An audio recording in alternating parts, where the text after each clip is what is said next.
Hey everybody, welcome to this month of Staffing Monthly, and I appreciate you checking out the magazine. This is the staffing industry's only digital publication that focuses on bringing you actionable insights from the industry's foremost thought leaders in the areas of recruiting, marketing, sales, leadership, and then we also talk about technology, and we occasionally do demo reviews of some of the tools and resources that we have available to us in this industry. And today I'm going to be talking to you specifically about sales. One of the most common challenges that we're facing right now is how to get more clients. And I'm often asked to speak at events or have meetings to really address this issue of how do you get more new clients, right? New logos to your business. And there certainly are a lot of pieces that have to work in concert to make this happen. But for the sake of today, I want to talk to you specifically about the sales process. And I'm going to be talking about really a five-part process that I manage that includes the prospecting and the sales cycle that really will take you right up into account management, right? So when we're looking at this, the five phases, just to walk you through this, and then I'm going to show you what I'm paying attention to in each one of these phases. But the first phase is really your prospects to activities, okay? You should have a way of getting good prospects into your campaigns. And we'll talk more about that in a second. The part two or phase two is going to be the activities to sales meetings. This is the prospecting. This is really the main focus of your prospecting work that you do. Part three in this process is going to be meetings to proposals. This is when you're actually conducting those sales meetings with those prospects and ideally ending with some type of path forward that's a proposal. Part four is going to be proposals to contracts. This is really the administrative follow-up portion where you're trying to get the proposal or the kind of the unsigned agreement signed. Simple as that. And then the fifth and final phase of this process is actually going to be contract to billing client, because for some inexplicable reason, not all signed contracts actually turn into billing clients. And it is something that if you're not distinguishing between those two things, contracts and clients, you should update your language and your verbiage inside your organization, your definitions of what things are, so people clearly understand what a client is. A client is somebody that is paying for your service, point blank. So let's break these five parts down. In each one, I'm going to show you what I'm looking at from a high overview, but more importantly, what I'm doing to make sure that we can optimize that part. So again, part one of the sales process is prospects to activities. Okay. And what I'm looking at here, and if you want to have the greatest impact to optimize this part, this is really just identifying the prospects that you would put into a campaign. And it is not as simple as just buying a list. You just cannot do that. That is a spam tactic. And in fact, it will drive your conversion rates down and it will cost you more money, more energy, more work to get worse results. So just don't do that. Literally follow Abe Lincoln's advice here when he said, if I had 6 hours to chop down a tree, I would spend the first 4 sharpening the axe. This is the sharpening of the axe, is doing the groundwork to make sure that you're getting the right prospects into your campaigns. And this is where it starts. You need to have a clearly defined ideal client profile. This is having a definitive understanding of the type of organization that you are best equipped at serving, and understanding what their staffing needs are, what their challenges might be, and what their desired outcomes are, and possibly even all of those same things for the different people in the organization that might be involved in the decision process or the utilization of staffing services.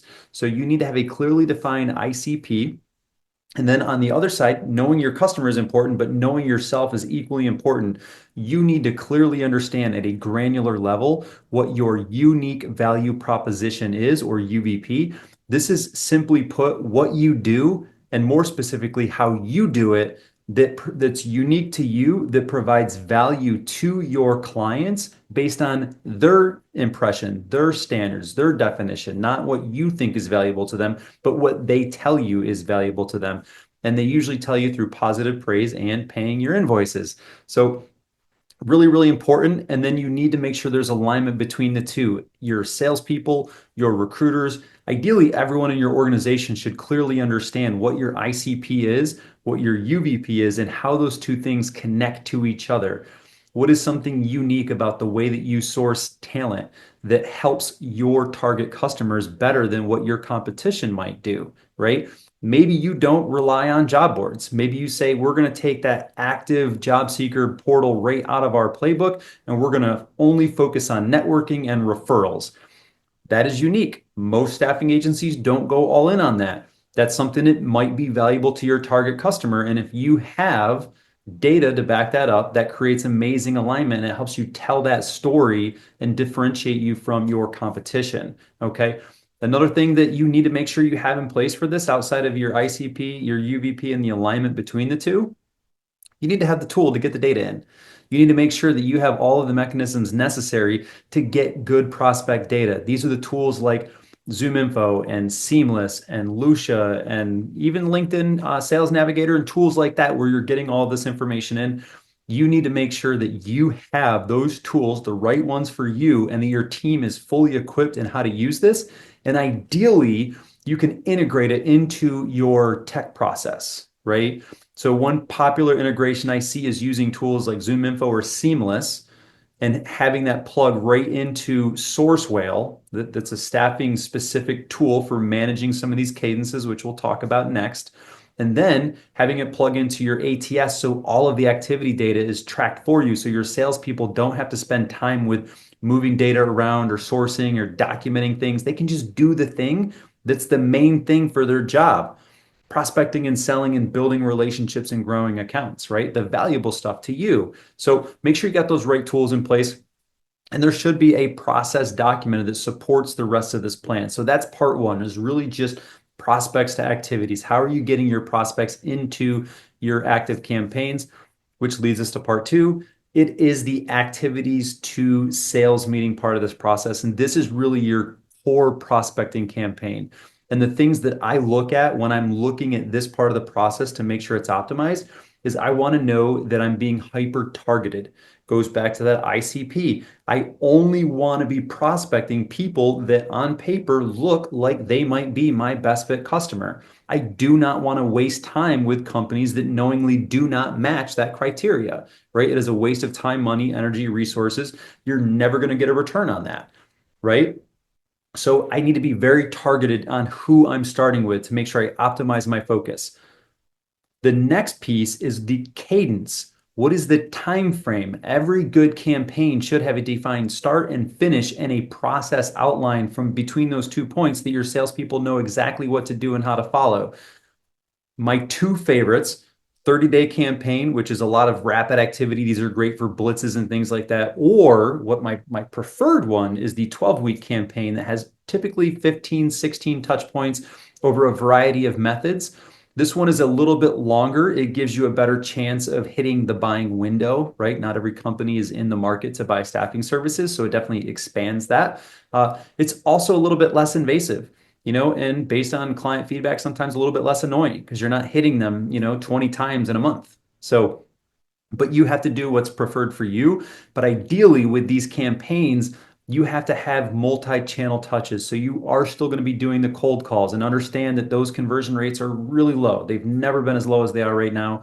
You need to be doing the email marketing in your prospecting methodology, which means you need to have high converting emails.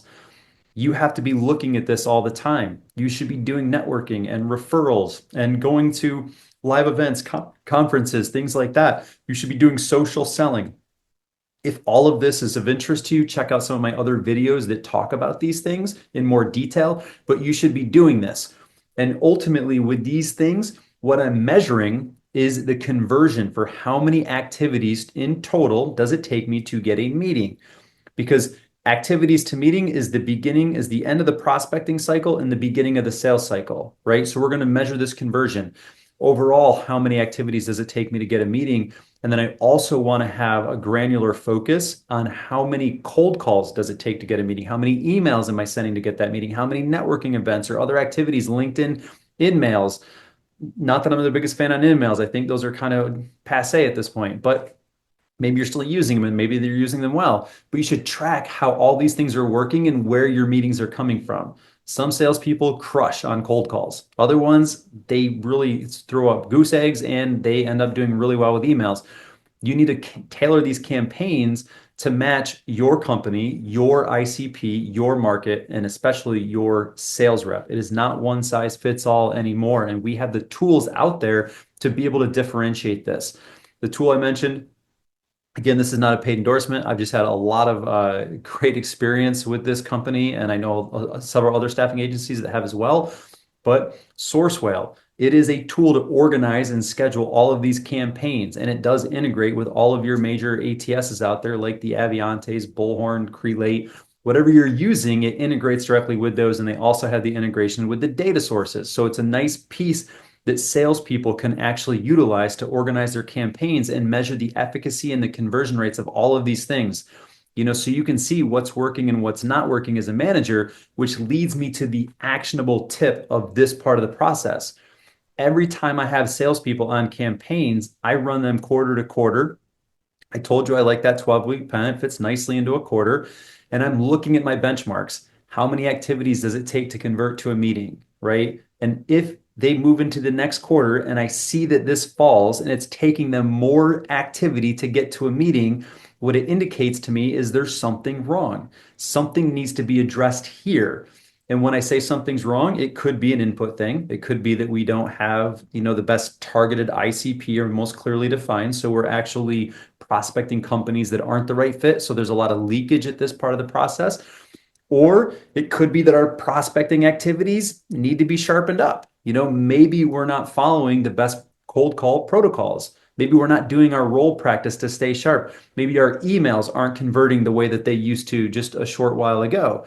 Email changes all the time for various reasons. But again, as the timing of this recording, I can tell you that right now, subject lines, the best converting subject lines are between 3 to 5 words. If you can squeeze in a company name or the first name of your prospect or make it a question that sort of elicits a little emotion, those tend to convert the best. But in a year, that's going to be different. So when you see this data, when you measure this data and you see your benchmark dip, it will tell you there's something that needs to be addressed. And maybe it's just as simple as, what? Email has changed. We need to tweak our subject line, our content, our call to action, whatever it needs to be. We need to change something there. Maybe we need to jump into some of our live role practice or use an AI tool to actually work on our cold call role practice. Whatever it needs, it just tells us we have to optimize there to get those conversion rates back up. Right. So that's part two of this process. Ideally, out of this process, you're going to get a sales meeting, right? And sometimes it can be one meeting gets you the business. It could take 15 meetings, right? And it's all depending on your agency, your sales rep, your customer, the buying cycle, all of those things, right? The complexity of the service that you're selling.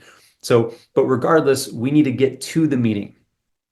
You should have a standard protocol for how you manage meetings, all the way from the way that you're planning for the meeting, the way that you're sending your reminder, the way that you're going in and you're managing your upfront contract and you're taking people through your flow and you're doing your validation steps, all of these things, always using great questions, just like we heard from Robert Reed from Butler Street at the Staffing Sales Summit, all about questioning strategies, using those to make sure that we're qualifying or disqualifying the prospect in that sales meeting, but also using active listening. Because we all know this, hopefully, that it's not about us. When we're there, it's not about us. It's about the prospect. It's about the challenges they're facing, and it's about really what they want to do about it and what the desired outcome they have and what that outcome is going to do for them, right? That's what the whole meeting is about, is uncovering that and listening to see if it aligns with your unique value proposition, right? And you want to be selling this based on value. So here, my conversion rate that I'm going to be measuring is how often do my sales meetings convert into another meeting or convert into a proposal or convert into a disqualified. I want to look at those things. What are the endpoints of every single one of my meetings and where is the next spot on the journey? If you have a complicated sales cycle, you might have multiple meetings. So understanding how many meetings it takes to ultimately get to the proposal is crucial, right? Understanding that, how often a meeting results in a proposal is absolutely crucial, and how many times it ends up in disqualifying or not moving forward. Very important to know this. And anytime that I'm benchmarking this and I see us dip below our benchmark from prior periods, what I'm looking at is maybe they didn't have good value alignment. Maybe they didn't manage the meeting properly.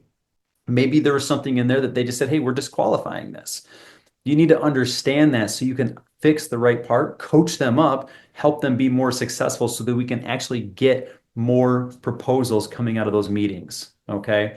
Which leads us into the next part of our sales process. This is really more administrative focused, but this is the proposal to contract phase, right? And when I say proposal, this could be your standard agreement. It could be the client's standard agreement or some sort of master services agreement. It could be getting set up with their MSP. It could be getting credentialed for a VMS. It could be any number of things that involves you going from, we want to work with you to, okay, it's signed and now we're working with you. So in this part, we're really focusing on a very regimented follow-up protocol. You need to have a tight process here. I see all too often salespeople, once they send a proposal out, they generally do this weekly check-in. Hey, it's Friday, and before I head off for the weekend, I just want to follow up and see if there's any update on that proposal, right? That's not the right way to do it anymore. Just because you have a proposal out to them doesn't mean you're done selling, doesn't mean you're done showing them how you can offer value. And a lot of times when we see proposals hang out there too long or come back unsigned, there's really three main areas that I've seen that need to be improved. First one, the follow up. You got to tighten your follow up. You should have a standard practice for how you're following up with them, almost like you built your targeted prospecting campaigns. There should be calls and emails and maybe walk-ins, visits, however you work to make sure that you're getting that proposal back and signed, right? That's a big one. Have a good follow-up process. The second one is alignment. As you're doing that follow-up process, you should be continually reminding them of the staffing challenges that you discussed during the sales meeting process, what the desired outcomes were that they expressed during that process, and how your company uniquely helps address those challenges and can deliver those outcomes, and then ultimately reframing it to show what that's going to do for their organization, right? That's part of this process that you have to be working through. I will say there is one other area that's a little bit outside of the control of the salesperson, but it's worth noting because this does come up. Market shift, and sometimes your pricing model just no longer fits, right? We know that the three value drivers out there are price, quality, and then speed and convenience, right? Those are your three drivers. And sometimes the market dictates that your price is no longer competitive. And if you have a proposal out there and you start to see your benchmark dip, it could be a pricing issue. And that's one that does have to get escalated to senior leadership to determine, are you going to change your pricing strategy, or are you going to change your business model where maybe you're only servicing less clients at a higher price point and then focusing more on margins? And again, bigger discussion, but that's the things that you have to look at in that phase. So now that we're moving into the last phase of this is contract to building client, right? So we get our contracts back from the proposal to contract phase, and now we're in the last phase of this process. It's going to be contract to billing client. Just because a prospect sends over the signed contract does not mean they're going to convert into a billing client. Inexplicably, not all of them convert for various reasons. Sometimes in the process it takes, your process is a little bit too long, they're too busy, they're distracted, whatever, and the order gets filled. And then maybe they only had one order that was the impetus for them starting to work with you. It gets filled, they no longer have the pain, they don't need the solution, things get delayed, right? Or maybe you do get the order and you hand it off to your recruiters, but it's not a good order. It does not meet the good criteria, and you let a bad order into your business.